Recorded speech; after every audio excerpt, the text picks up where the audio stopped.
Okay, yung next part naman is yung declaration of variable. So, paano ba nagde-declare ng variable sa JavaScript? So, nakakapag-create tayo ng variable using yung syntax na tinatawag natin na let. Yan. So, kapag dineclare natin yung let, ibig sabihin yan, nagke-create ka ngayon ng variable.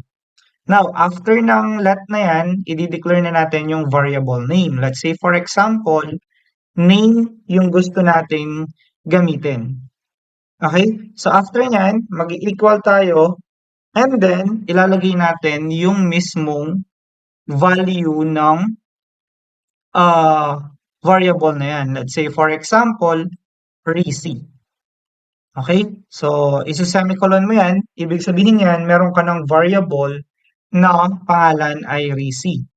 Next is we will let yung age natin. Then, since number yan, wala tayong double quotation, so i-declare na lang natin siya na 20. Okay, so ngayon meron kang variable na name and age at ang value nila ay rec at 20.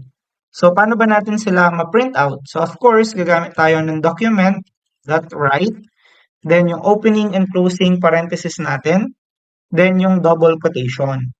Then, i-declare natin yung string na name, then outside ng mismong quotation natin, magkakaroon tayo ng plus or ginagamit natin to for concatenation.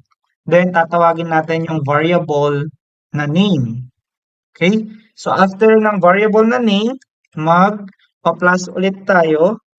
And then, ang gagawin natin is magkakaroon ka ulit ng opening and closing na double quotation. And sa loob niyan, gagamit tayo ng BR tag or yung break or yung line break sa mismong HTML natin para hindi magsunod or magdikit in one line yung next na sentence natin for age. Okay, so isa-semicolon lang natin yan. Copy natin siya. Paste. Then papalitan lang natin to ng age. Even this will be replaced by age. At kung mapapansin nyo, meron na tayong name rec at ang age is 20.